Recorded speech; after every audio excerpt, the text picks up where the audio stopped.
Electrocast. Okay. I mean, it's like a hot dog with lobster, and it costs $37. So I don't get why people are willing to pay so much for them, but they're good. And finally, Tim. Wait, that's it? There's no pushback on that? Or? I don't eat seafood. Ben? I can't eat bread, but basically any flesh with mayonnaise is great. That's my take on it. And it's my understanding that a lobster roll is flesh with mayonnaise, so we're good here. Aren't you glad I pushed a little bit? Any flesh with mayonnaise is good is our new slogan, and that is all there is to it. We've been looking for the trailer. If that's not on a T-shirt by Christmas, then the marketing department. What are we doing? Yeah. We've been looking for our trailer. Here it is, ladies and gentlemen. 50 years of music with 50-year-old white guys.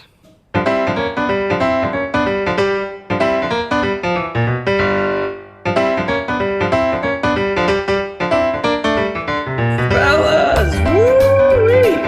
How is it going? Jeff Simons in Berkeley, California. Happy holidays. Same to you, Ben. Tim has a tree behind him already. Get it in the holiday season. Yeah. Could be a fake backup picture. We're not sure. Ben Barton, hello. There in Knoxville, Tennessee. Everything's going great. Thanksgiving is my favorite holiday and did not disappoint this year. Well, I want you to know that there is a chill in the air with this podcast. Brr. It is New England, gentlemen. New England. Oh, it's cold in New England, of course. Of course it is. Ben Barton, get things started. How many states are in New England? Oh, this is a good one. Maine, New Hampshire, Vermont, Rhode Island, Connecticut, Massachusetts. And I'm done, right? You are done. Thank you for not saying New York, which is the one that my students always say. No. New England. That insults New York also. Yeah. Jeff Simons, who named New England? A bunch of people from England would be my guess. It was young John Smith in 1616 when he created the map of New England. John Smith sailed by my hometown of Scituate, Massachusetts, and we have a historical marker right in Cohasset Harbor marking the point where John Smith sailed by. And when some Indians came out on the point and shot arrows at the ship, John Smith kept sailing to New England but shot cannon fire at these Indians back in 1609, America's first drive-by shooting. Is that what the plaque says? It does not say that. That's we would have a plaque where Drake sailed by San Francisco Bay, but it's too big to put a plaque. That's my favorite. He just missed it. He did not know there was a bay. There are foggy days here where I'm like, oh, that's how he missed it.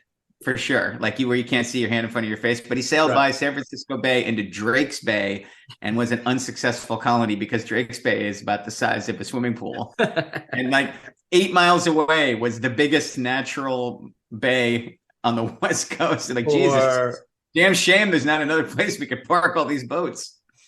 Poor Drake. Gosh, Drake really does take a beating on our podcast. Listen, we need to talk about something before we go on with New England. My colleague's student wrote a paper. And so this is a ninth grade student. I'm not sure the topic of the paper, but within the paper. I'm sorry, did you say colleague/student or a colleague's? No, my colleague's student. Got it, because I was like, you're hiring 14-year-olds? Well, this is the power of our podcast, that my colleagues come to me with any musical tidbits.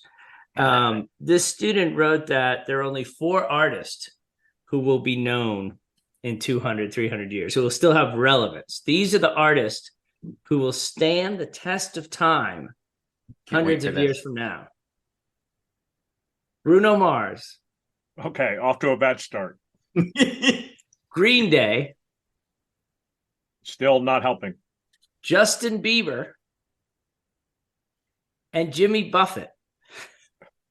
Who is this kid? Is this kid like a 150-year-old man hiding as a 14-year-old in your school?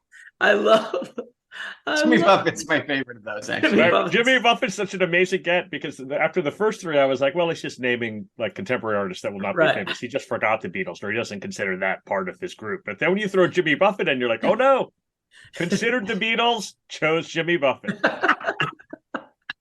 Let alone Mozart.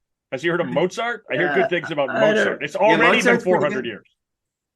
Is this child from Florida? Is he from Key West? I don't know. I'll have to do some more work on that. Is this serious, or is he just taking the piss out of your colleague? Like, it's a brilliant fake essay if he didn't mean it. Like, I couldn't think of 4 funnier artists to say would stand the test of time. Sadly, it was real, and I don't know as a teacher how I would handle coming across that in a paper. I think I would have trouble. I know how I would handle it. Oh boy. Okay.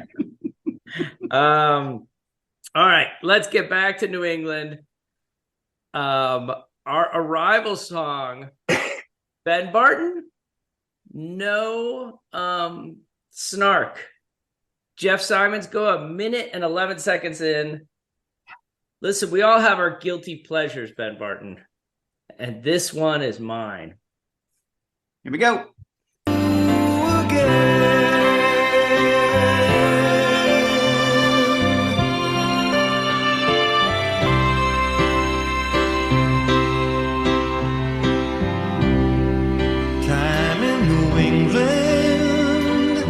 Took me away to long rocky beaches, and you by the bay. We started a story whose end must now wait. And tell me, when will our eyes meet? When can I touch you? When will this strong yearning end? And when will I hold you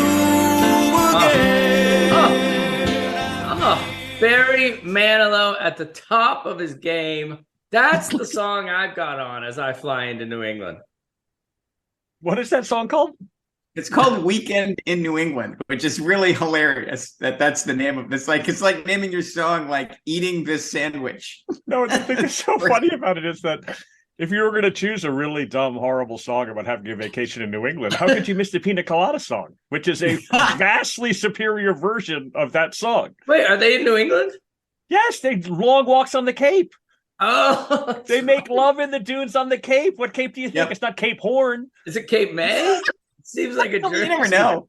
It's definitely Cape Cod for sure. It definitely is. And she said, "Oh, it's you." Which is the best line in that song for sure. So great. That is some. It's so funny though. That kind of sums up how I feel about New England. Like I have never really quite gotten the whole thing. I mean, probably just jealousy being from the mid-Atlantic where everything is a little hotter and a little more full of mosquitoes and a lot less charming. But the New England thing, like, oh, the leaves and oh, the Cape. I'm like, I've been to those places and I'm like, yeah.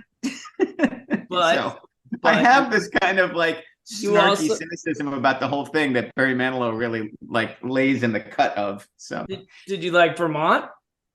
I did like Vermont quite a bit. And I've been to New Hampshire in that height of leaf changing moment, and it is quite something. But the beaches are a little rocky for me, and cold. I prefer a Southern Atlantic Pacific beach to the New England beaches. So, Ben Barton, how often do you get to New England? So I spent many a summer in New England. Yes, you did. My mom ran a business on Nantucket, and so we went up there. We started going there for a week or two every summer, and then from the time I was, 15, 16, we spent every summer all the way through college there. So I spent a lot of time on Nantucket, and then I went to camp in Maine. Like I've been up and down all over around New England. What part of Maine were you in for your camp? No idea. The coasty part. Maine. I definitely was in Maine. And then I went through Vermont and New Hampshire on that trip to Maine. To Maine. All right. I've got several New England facts for us here. the number one consumer of ice cream in the country. The New England per capita consumption of ice cream beats every other area of the country. My mother actually accounts for a good portion of that. I approve heartily of that. Of the ice cream. I have no qualms with that. Is it because of Ben and Jerry, or did Ben and Jerry thrive because they were smart enough to see the niche market and beat it? Yeah, because Friendly's was already there, killing it with the Fribble. Anyone? Is that ice cream though? Oh, I've been to Friendly's. I've had many a Friendly burger, and I've had a Fribble. I have too, but is a Fribble ice cream? It's a shake. It's a shake. It's a shake. But they make their own ice cream. Breyers is up there. Oh, they got all the ice cream. Don't worry about it. Isn't Hood up there? Isn't that those little cups? That's right. Those little cups of goodness. Top Carvel? 5. Is Carvel New England? No, that's New York. Okay. Top 5 most populous cities in New England. Be careful here, gentlemen. Be careful. Again, this is a team effort. Can you name the top 5 most populous cities? Let's be careful out there. Go. We're going to do this in order, or how are we going to do it? You can go ahead and confirm with each other the name of the city and throw it out. Well, let's choose Boston number 1. How do you Yes, I agree with Boston as number 1. Correct. Okay. And then we have a choice between Hartford and Providence. Providence, Hartford. Stop there. Then all the rest of them are going to be in Connecticut. It's going to be like Stanford and Bridgeport. Like the things that hug up against New York. Interesting. Although, I mean, there's not, none of the suburbs of Boston are big enough, right? Like Worcester, that's nothing, right? Is Worcester even a suburb of Boston? Isn't that way out in Western Mass? Whatever. None of those spaces count. So let's go Hartford, Providence, Boston. We feel good about those. Yes. Hartford is out. No way. Hartford, no makey. Providence is number 3. Hartford, it's not in the top 5. So we missed 2. Which, by the way, brings me back to what you were saying last time, Ben, about Cleveland. Like, holy smokes, Hartford isn't in the top 5. Totally. Yeah. Hartford is just kind of empty. Yeah, totally. Once the Whalers left, that was it for Hartford. Everybody else followed along. Last thing they were hanging on. Now, the Connecticut, the law school there, the University of Connecticut Law School is there, not in stores. And it's tough. That's a tough town. Like you don't think of Connecticut is actually the wealthiest state in the union, and all of their urban areas suck. Yep, they're just. It's true, man. Connecticut is it. It's Connecticut. Don't even get me started on Connecticut. Geez, I don't know. None of the cities. No, Stanford for sure. Stanford, Connecticut. Okay. Now your Connecticut call is with Bridgeport. Bridgeport. Okay, I had Bridgeport. Great. Worcester is number 2. Worcester is second. I was going to say Worcester's that big. I kind of wanted to say Worcester. It's big. How many people live in 20,000 Worcester? seat arena. It goes Boston, Worcester, Providence, Springfield, and Bridgeport. Oh, Springfield! Wow, I would not have gotten that. I know. I was shocked. I tell you. I've been to Springfield. That's where the NBA Hall of Fame is. Yep, I've been to the NBA Hall of Fame. Me too, for sure. Nice. I did the Papa shot. And tell me about this. Is Route 95 America's most unpleasant highway? That 95 for Boston down to New York City, it's the worst experience. Is there a worse stretch in America? What do you got? Yes, absolutely. Yeah. Dude, what do you got? All you have to do is drive 80 around the curve past Gary, Indiana into Chicago. That stretch. Really? Oh, good Lord. Yes, no, it's like a dystopian future where all the humans have been replaced by rotting industrial plants. It's just brutal. God. And it's always under construction. There is always a lane closed between Gary and it's snowy and shitty. Yeah, I'm with you. I mean, 95 is awful up there, but I have a soft spot for 95 going south because it's how you get to Florida. It's how you get through all those southern states, and that was my childhood going to visit my grandmother. So. And there's an OG Jeff Simons song called. That's right. That's right. All right. Best left forgotten. So. Oh no, I love that one. Speaking of songs, the compilation contest, we have 15 songs that reference New England coming at you. I demand that the two of you get 11 of these artists. 11 of these artists. 11, huh? And we still don't have a name for this segment. So the compilation continues to do its work. Okay, so I'm playing it. You ready, Ben? I'm ready.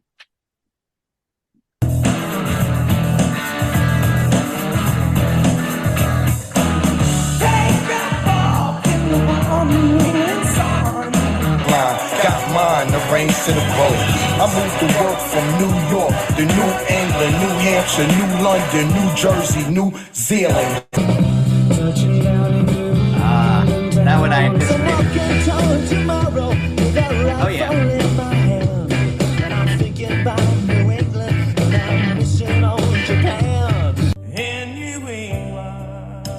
Oh, I love the cheese. His father died. He left him a little farm in New England. So I guess I'll stay here in New England for I heard that song. all the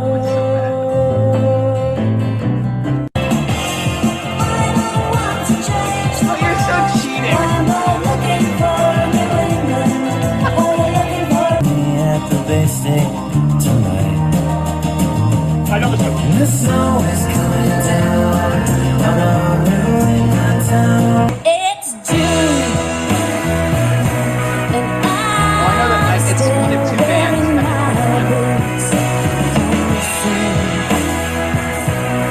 back to New England. Dum-de-dum-de-dum-dum-dum-de.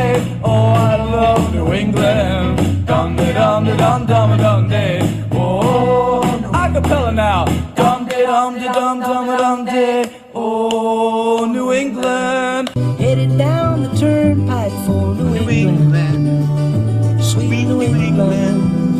I'm running from the cold up in New England. I was born to be a fiddler in an old-time string band. But I am so enthralled. Down New England. Massachusetts got a special date with that New England state.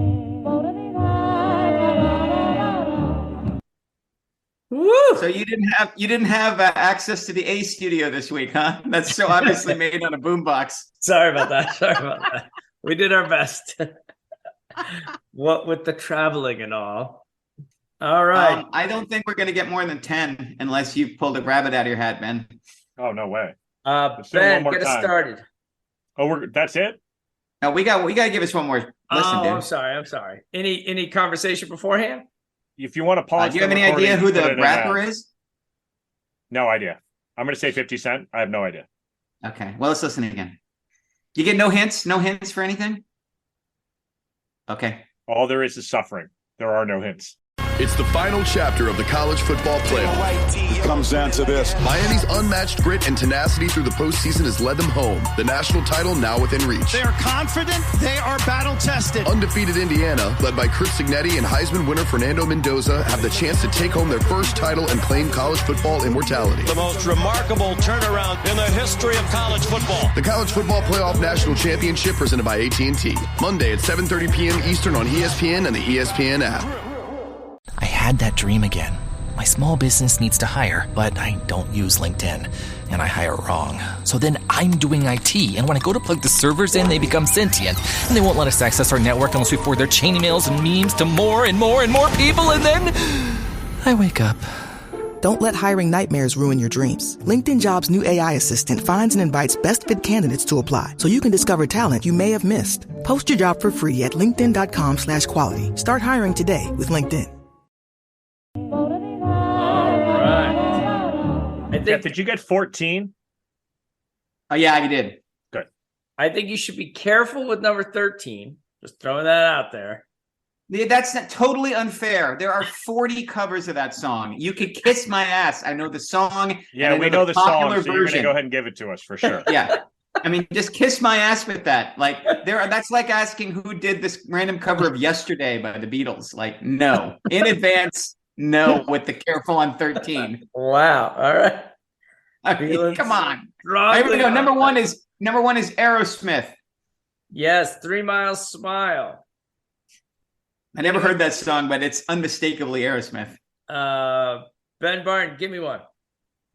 Number 3 is my guy, Steve Miller. That is correct. Who was Jeff? number 2? I'm going to guess 50 Cent. It's our old friend Cameron. Oh, no way. Okay. Got it for cheap. Number 4 is Ted Leo and the Pharmacists. Ben Barton? Isn't it Joe Jackson? No, number 4 is Ted number Leo. 4 is Ted Leo. Got it. Sorry. Yeah. Throw at anyone. Number 5 is the worst band I've ever heard. I think number 5, I have a guess of Elton John. Number 5 is Alabama.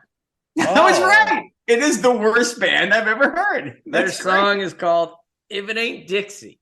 They bring us all across the world, but they realize in the end, if it ain't Dixie.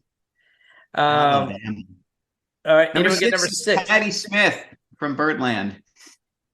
Good. Number 7 is Super Hard. I've heard that song before, and it's driving me a little crazy because I recognize that guy's voice, but I cannot place. The song is called Autumn, right? It is. It's so one of those. At least I got that for you. It's one of those names in music that I've heard so much of and never heard a song by the guy. Edgar Winter. Oh my God. That's the guy. That's the same album that Frankenstein is on. That's why it makes no sense. That's the same record as Oh, yeah. No, I know who Edgar Winter is for sure. I just can't believe that's by him. That's why I've heard it. I had Loggins in Messina. So. Yeah. That totally fits. That's a great guess. Ben, did you get number 8? So that's the Billy Bragg song, New England. Christy McCall's cover. Yeah. Right. Of Billy Bragg. By the way, that song is not about New England. -5 for the host for taking New England and making it a song about New England. Very funny. Number 9. Fountains of Wayne. Oh, nice. Is that right? Yeah. Yes, it is. Ben Barton, tell me about Fountains of Wayne. They're from New Jersey. But they were like one of the guys in the band was living up in Vermont, I think, when he wrote Valley Winter Song, and I strongly recommend Valley Winter Song. I almost chose it. It's a way better selection than the song I actually chose, which is going to make everybody really mad. Oh, good. I can't wait for that. And did he, the lead singer died a couple years ago, right? Yeah, there's like 3 different guys who were singers and songwriters in it, though. They were like pop band where a lot of different guys sang and worked together. They have what's their most famous song? Stacy's Mom, which is not a good song, but Valley Winter Song is a great song, and they wrote one of the guys wrote That Thing That You Do from the Tom Hanks fake Beatle movie. Yeah. Great song. All right, so you got 1, 2, 3, 4, 5, 6. You have 6. Do you anyone know number 10? That's either Belly or Throwing Muses, because that's Tanya Donnelly singing. So I'm going to go with Belly. It is Tanya Donnelly from a solo album. Nice job. That is impressive. Oh, we're going to get that one? Okay. Oh, yeah. All right. Yeah. It's her singing. Yeah. All right. And then the next guy is Jonathan Richman and the Modern Lovers, rock music's preternatural 11-year-old. It is Jonathan Richman, star of Something About Mary. 6, 7. We're at 8. Your boy, number 12, Ben. It's Paul Simon. I got to tell you, I did not mind Simon and Garfunkel until this podcast started. And now every time I hear that voice, I think of Ben's visceral reaction to it. And I'm like, I start to have it too. I'm like, that song is great, though, even though he uses Peruvian flutes on it, which is usually unforgivable. But that song, Duncan, is great. In my humble opinion. Is one of your favorite songs by him, but I just disagree. That song also it's one of my all-time favorites. It might be my top 3 all-time Paul Simon songs. I would get up and shut off the computer if that came on. That was just miserable. All right, number 13. I think that's the Old Crow Medicine Show version of it. Yes, that's what I'm saying too. Wagon Wheel, Old Crow Medicine Show, and I don't care if we're wrong. We get full credit for knowing that song. It's not the Darius Rucker version, so your choices include the old. I intentionally went with the Darius Rucker version. Well, then you just said Darius Rucker, so there you go. But I would give it to you. 1, 2, 3, 4, 5, 6, 7, 8, 9, 10. Number 14, Jeff Simons. Is the Decemberists. It is the Decemberists. That's what that voice is. You get the 11 points. And for funsies, the last one. I had the Chiffons. I have Ella Fitzgerald. It was the Andrews sisters Ah, singing about Nice. Massachusetts. Nice. That's a good one.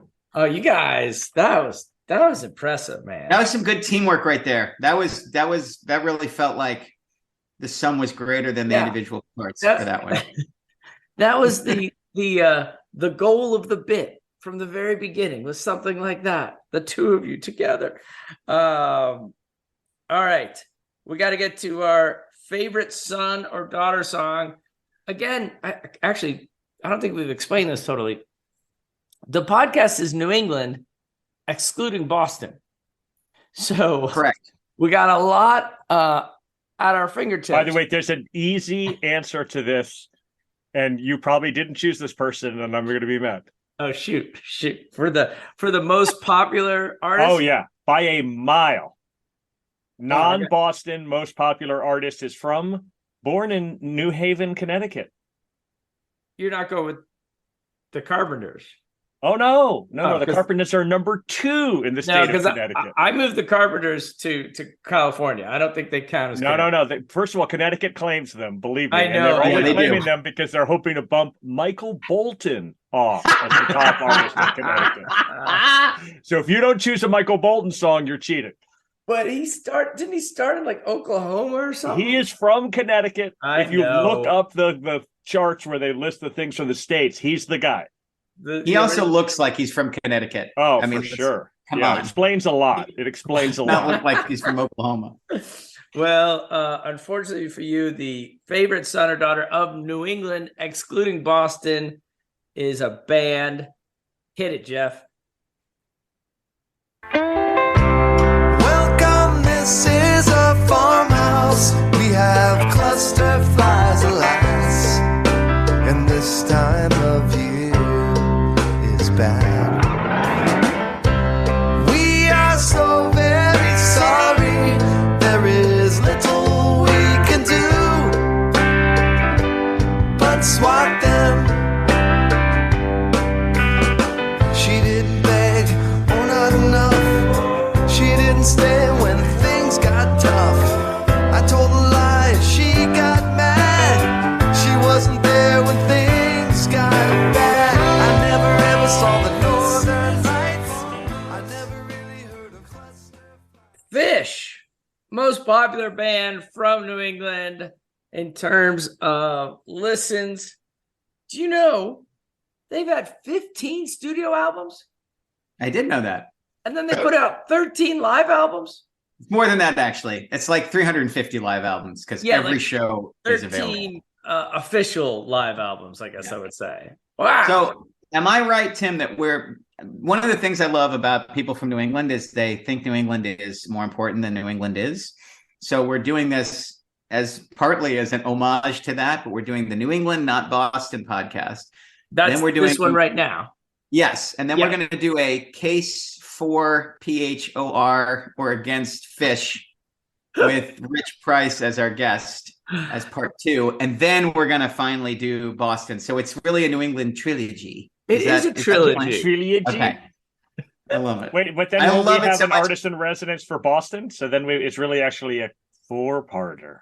Oh my God. We're The getting Henry deep. ad all over again. No, for sure. And then we'll think we're done. We'll do the artist in residence as 4, and then Tim will be like, next week, Connecticut, shine up your Carpenters.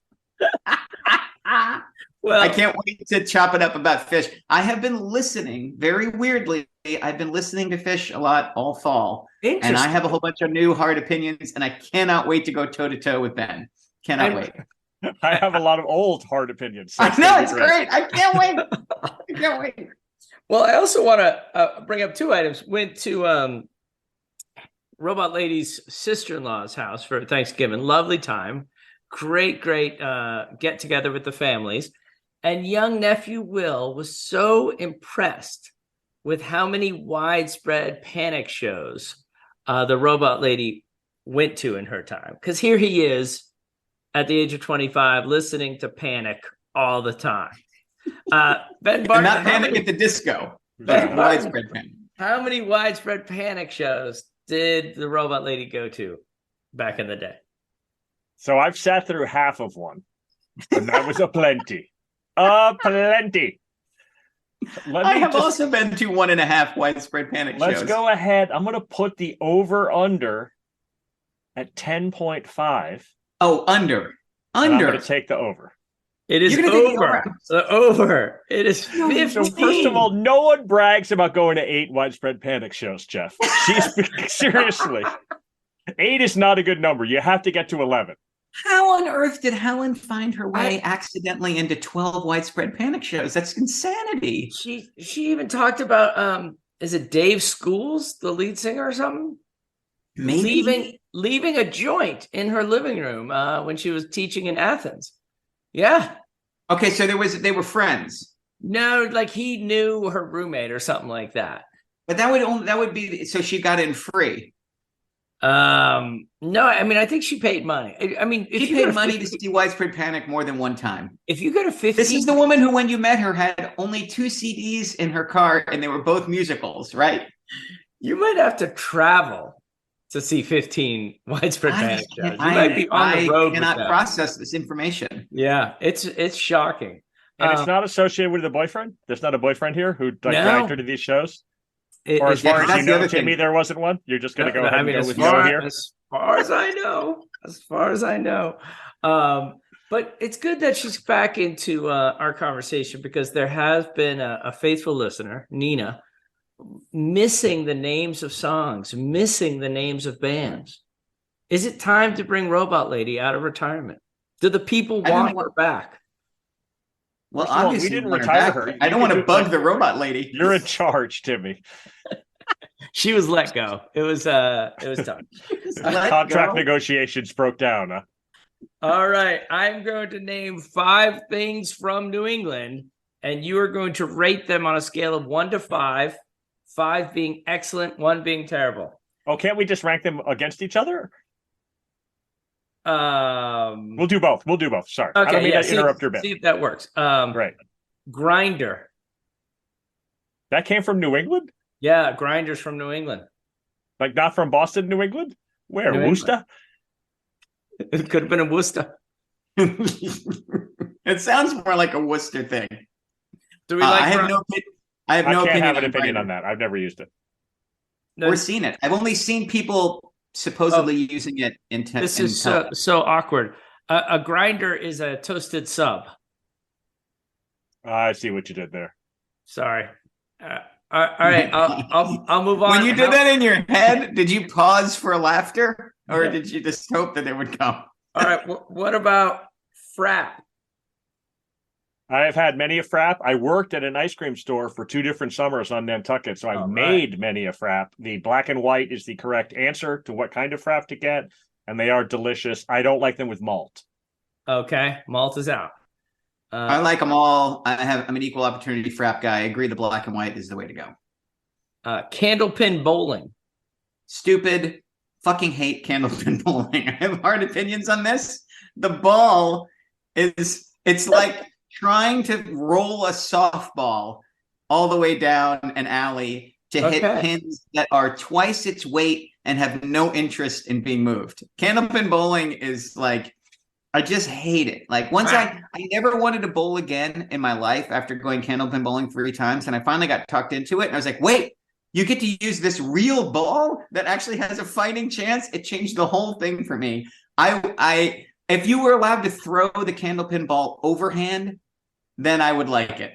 But I just hate and also all the balls. This is such a terrible take by Jeff. Giant chunks out of it. The one in Maryland had like it was barely a ball. It would it had such big chunks out of each ball that it would and lose its rolling capability.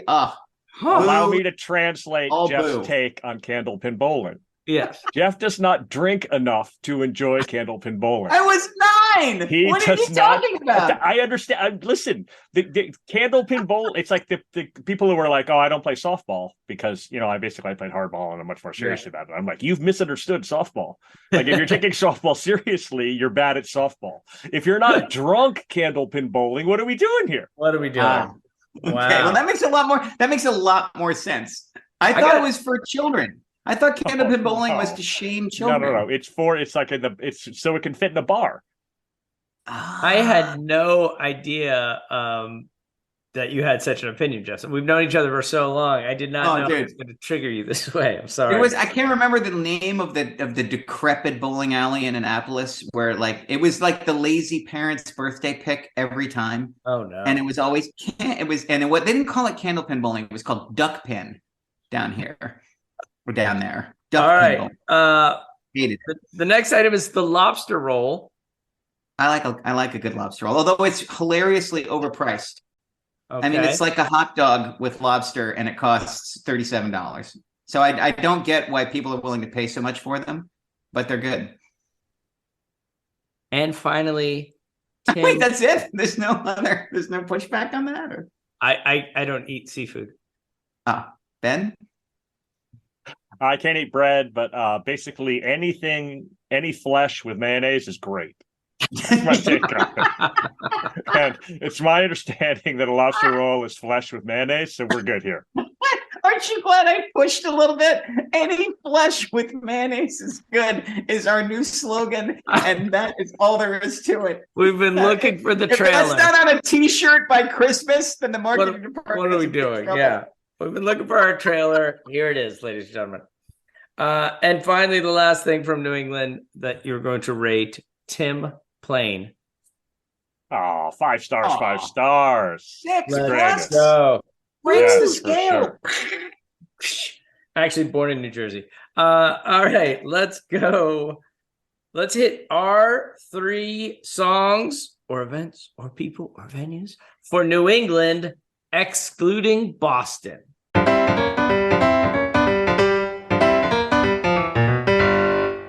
What do we got? Who gets to go first? I can't remember. I think it's me. Who can name a band that formed in Sunapee, New Hampshire? But do it, Timmy. Are you talking about Aerosmith? I am indeed, Timmy. Nice. The selection this week is Aerosmith. If you're doubting whether they're actually from New Hampshire, that's fair. They basically played all their shows in Boston.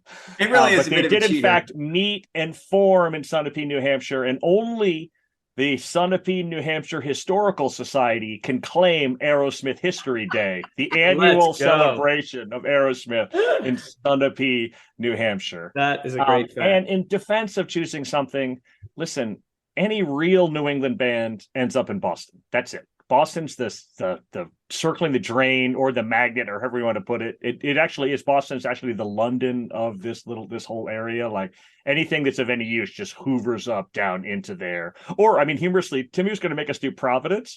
Right. You know, they claim Talking Heads for Providence. Yes, they do. I love that. RISD graduates, even though They they all met formed at in New RISD. York and never went back. Like never looked back for a second. Really.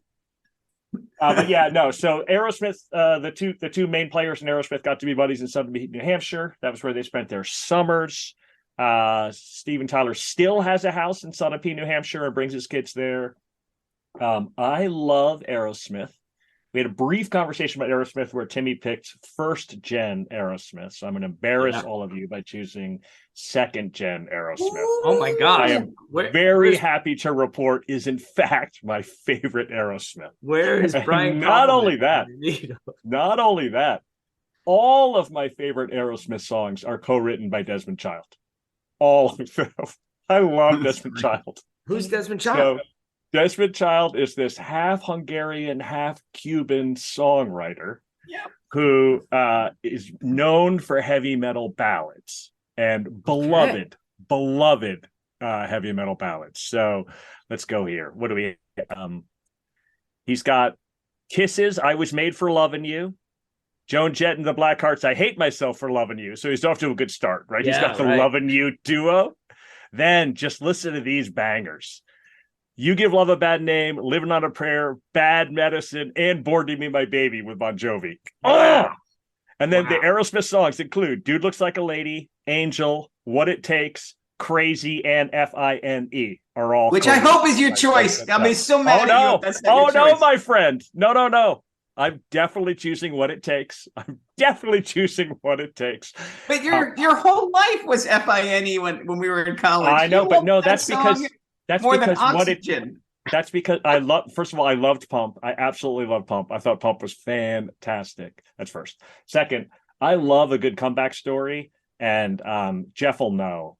And Timmy, have you done this? Have you listened to all the Aerosmith records, including the ones, the Valley in the middle? No, God, no. Oh, dude, it's really worth doing. The one that they put out in the middle after the guitarist left is so unbelievably bad. So jaw-droppingly bad. And then they made it back, and then Pump is an actual legit true to life great record. There's 5 or 6 really good songs on that.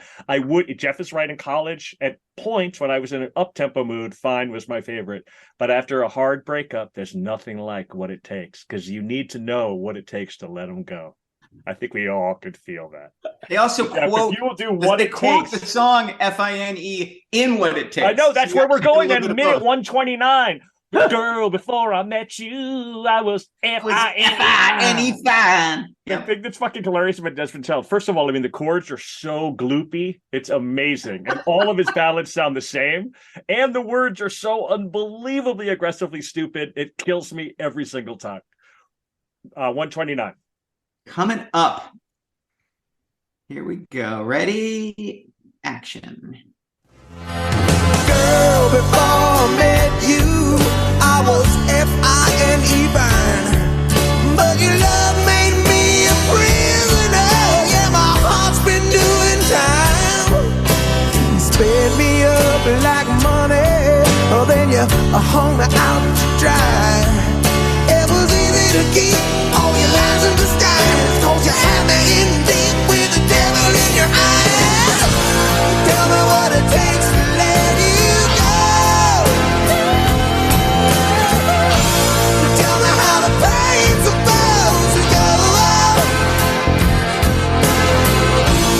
Tell me how it is that you can't sleep in the night without thinking you lost everything that was good in your life to the toss of the dice.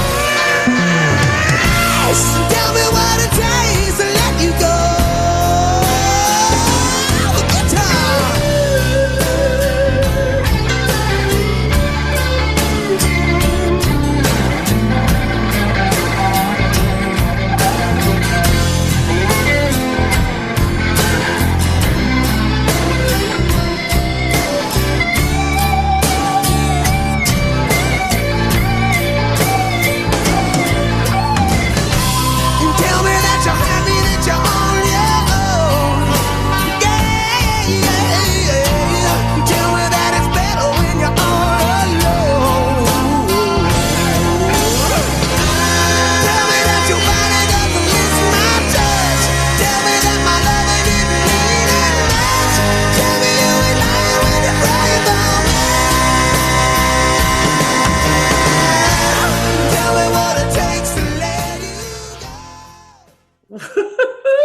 Freaking love that one. Good absolutely love that one. It is so jam-packed with dumb things. It's amazing. Me in deep with the devil in your eyes. It's literally, they're just like, those words, none of those make sense together. What is going on here? And then you can hear it better on the first chorus, but there's an accordion that they jam into that chorus for no reason whatsoever. So I have two great Aerosmith stories, one of which I just heard for the first time.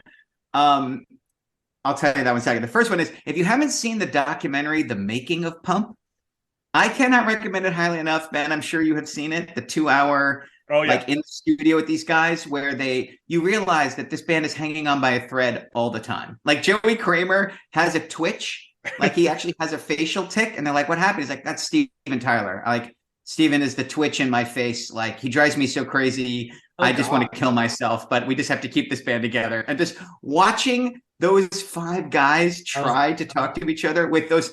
I mean, Joe Perry's New England accent is so hilariously thick after 40 years of fame. He could have hired anybody to get rid of that voice. He's like, he really sounds like a guy losing a Sylvester Stallone sound-alike contest. So I can't recommend that enough. But here's the thing I heard. So Jerry Becker, who was our wonderful Cleveland host, I mentioned that was going to his 50th birthday party. It did not disappoint. It was hilarious. So many people I hadn't seen in years were there, including regular listener Cal Reichenbach, who told me this story that they got from Jerry. So you know that big bands play with what are called in-ear monitors, meaning they're getting the music right into earphones that they're wearing. They're not using front monitors, and they're all getting a unique individual mix. So Steven Tyler's got something called the Noises mix, and it is Looney Tunes sound effects, like or like,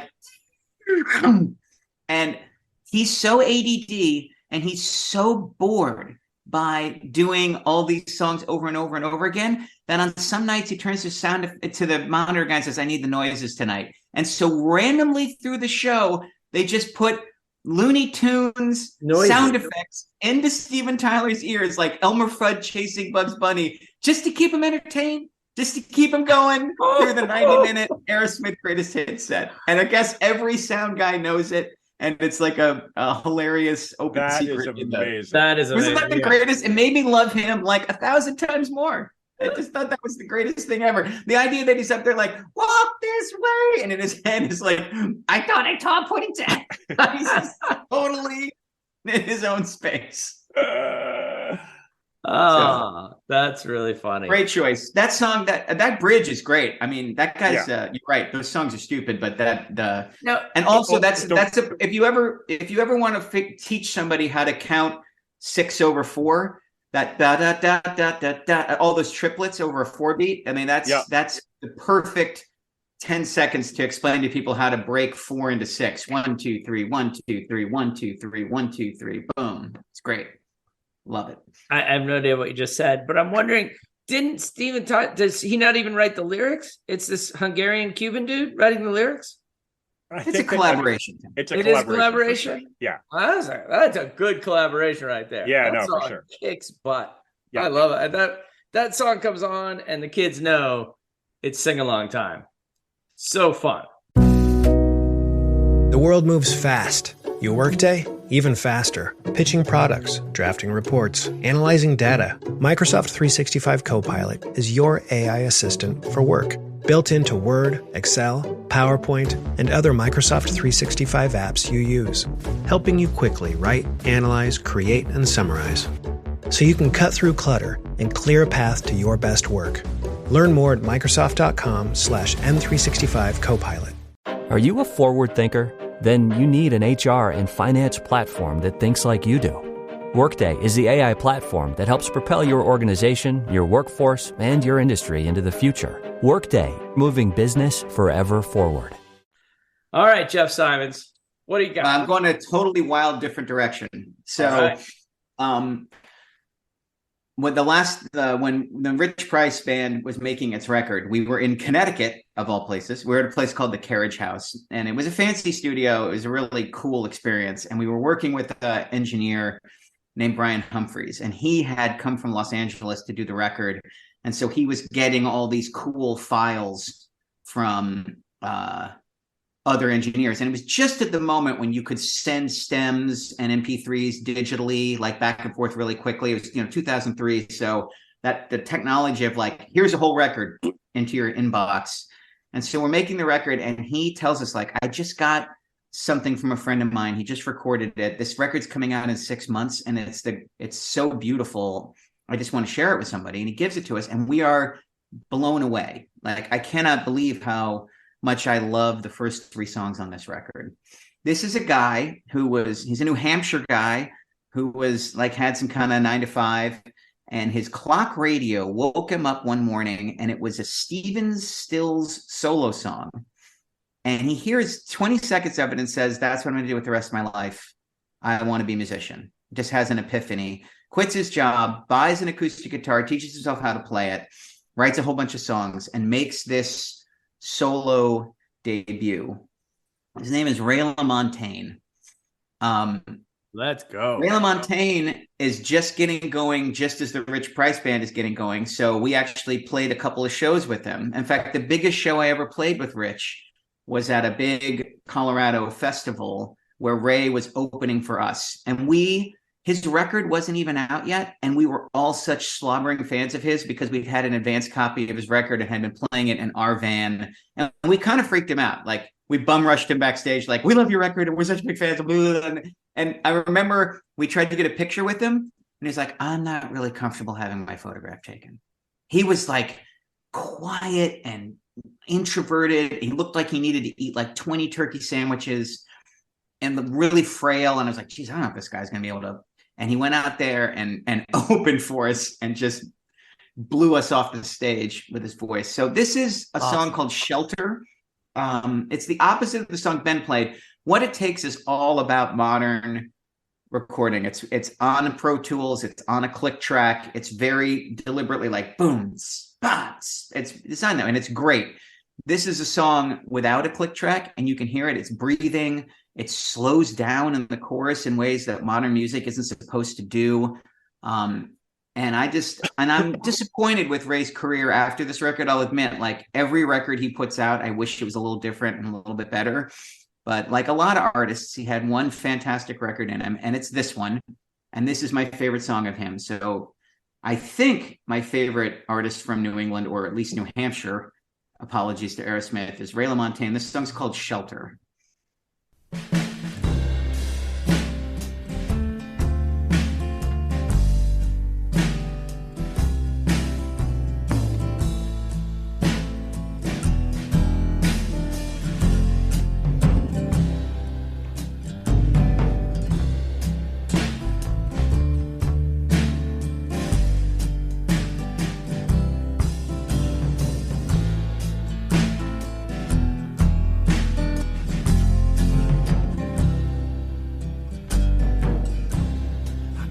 You don't need it.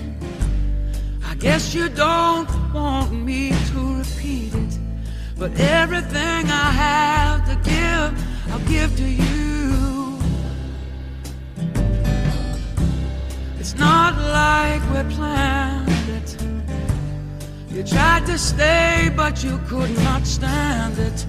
To see me shut down slow, as though it was an easy thing to do. Listen, when all of this around us will fall over, I tell you what we're gonna do. Hey, you will shelter me, my love, and I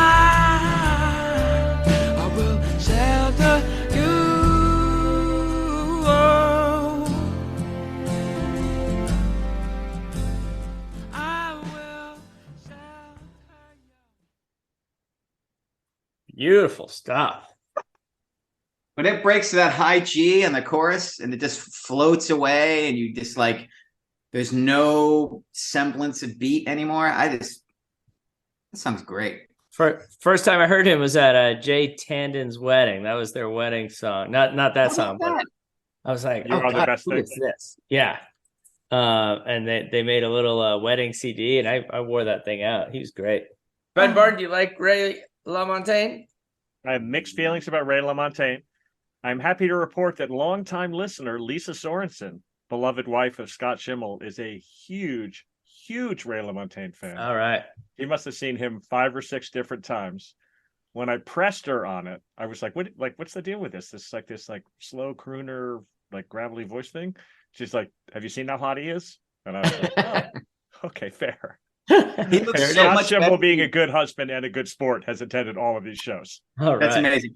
He was not hot when he got started. He had the good nutrition of a modestly successful career had not kicked in yet. He looked like he was sleeping in the back of his truck when I met him. But Yeah, a lot of steak fries and fribbles in New England. I'll tell you what.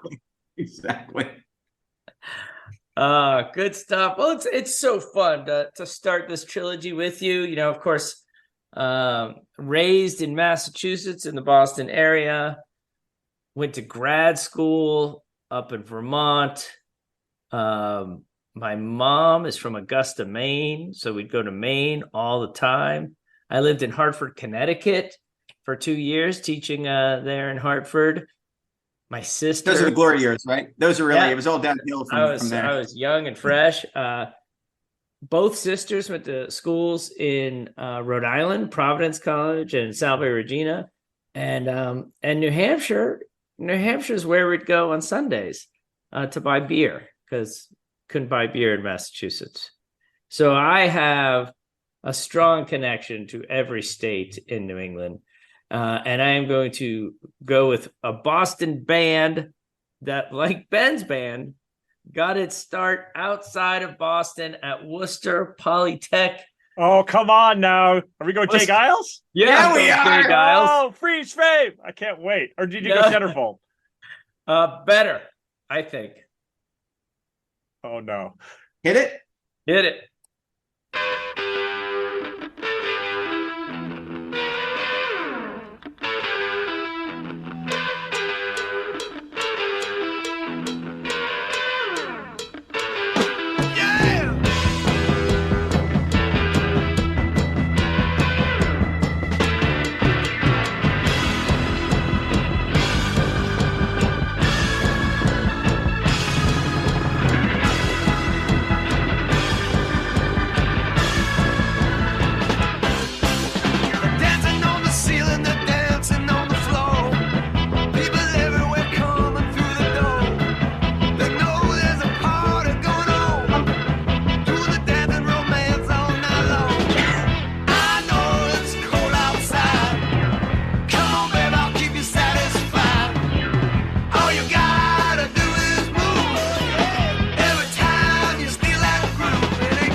Yeah, Jay Giles. That song would come, just that opening guitar lick would be on WBCN all the time. I guess Peter Wolf used to be a DJ there back in the day. That song, I mean, it's no freeze frame, sure, but that song kicks butt. First of all, you got Indy Kincannon very excited when you chose Jay Giles, and she was just like, couldn't decide which she'd rather hear, centerfold or freeze frame. And you played that, and she was definitely like, whoa, stop. How does this thing stop? What happened? And with the more cowbell, they really, they gave Don't Fear the Reaper a run for the money with the more cowbell, for sure. How hilarious is that cowbell? I also love the like little honks on the harmonica, because Jay Giles himself's being left at the like honk honk. That song has the funniest little like honk, honk, little tiny harmonica part in the verses. So the guy that the band is named for, all he does is play the harmonica? No, he's a guitar player. He's a guitarist, yeah. Oh, yeah. Magic Dick is the harmonica player? I was going to make you say it. Yeah. Thank you. Appreciate that. That's good stuff. And then Peter Wolf, the irrepressible lead singer. Peter Wolf's a great personality. Have you ever heard of personality? He was a great DJ. He's just like all screaming patter, a million miles an hour. Great front man. And he made the solo record Lights Out, which is a classic. I love that song. Lights Out. Good stuff. Any final thoughts on Jay Giles? My favorite old Jay Giles song is It Ain't What You Do, It's How You Do It. Do you know that one? I don't. What's that like? Well, I'll just play the first 10 seconds of it. Here we go. It just has that like, and trying to. We gonna get this one crazy, baby. Let it hang it out. Ooh, yeah. Come on, man. Turn it out. If you keep listening to it, like everybody in the band is trying to pull focus. Like the drummer's like, bass player's like, it's like the last song on their second record, and they obviously were like, let's just have one take where everybody does whatever the hell they want. And they were like, that one's on the record. All right. It cracks me up. I like the old-fashioned bar band sound of both of those me last too. two ones. For sure. India Kincannon won't like it, but I'll definitely like it. The go-to bar on Nantucket, the Chicken Box, named because it's an actual chicken coop turned into a bar, was where a band that sounded like that would play for sure. That's awesome. Good stuff. Hey, if you like this, stick around. Our artist in residence this time, for all of New England is Mark Netter, CEO of Electricast. But Ben Barton, you'll be happy to know he focused in on Providence, Rhode Island for the most part. All about the kind of shows he saw. I mean, really, like saw the original tour of the Clash, saw Talking Heads in Rhode Island. Yeah, good stuff. If you've ever been to Lupo's Heartbreak Hotel in Providence, Rhode Island, you will want to listen to our Artist in Residence podcast later this week. And so when we get together next time, we're going to come with our top 5 jam bands and our case for or against Phish. Can you even name 5 jam bands that you like, Ben? Number 1 is Pearl Jam, and if they don't count, then we're going to have a hard time. Well, that's going to be really interesting because, like, when you look at Wikipedia's list of jam bands, it's everybody who's ever played an instrument, had a guitar solo. They claim everyone, but if you take the really strict, like, bands that are going to play songs that are 17 minutes long. Oh, you know what I could choose is the Black Crowes. I like the Black Crowes. See, that's interesting. I would. You're right on the edge, right? So that'll be an equally fascinating little part of our conversation. They are no longer on the edge. Maybe they're on the edge like their first album, but then they quickly. Well, I'm going to know I want to know which 5 Fluffhead performances Ben prefers from the Phish catalog. I can't wait for this. All right, gentlemen. Good times, good work today. I will see you next time on the 50 Years of Music with 50-Year-Old White Guys podcast. Well, look at me like signing off. I know, that was good. I got a little chill there. That was great. Talk to you later. Bye, friends. Hi, I'm Sherilyn Fenn from Twin Peaks. What did you do on your last Saturday night? Did you hear something? Toilet paper. There's nada. The reserves have gone dry. People are hoarding it. I should have done that. They're all out of hand sanitizer at my Target. Mark, when did you last watch the news? We are getting reports of forced quarantines in China, Japan, and now Italy. You're cutting onions in half and putting them around your apartment. Yes, exactly. It kills the COVID. Excuse me? Let's go, get in. Vamos, rápido. Have you ever driven one of these? Never. I'll drive, ladies. I've got the keys. Excuse me, I'm lost. I'm looking for my wife. I got turned around. Join me, Eric Roberts, Jennifer Elise Cox, and Ed Asner for The Last Saturday Night, an Electricast podcast. You'll love it. Electricast. Everyone has heard about the U.S. space program, but what is actually going on at NASA? Get the real story in 4 minutes or less with the NASA Daily Podcast from Electricast. Join astronauts and researchers as they conduct groundbreaking experiments, work on the International Space Station, and reach for the stars. NASA Daily, your cosmic update. Electricast. Electricast.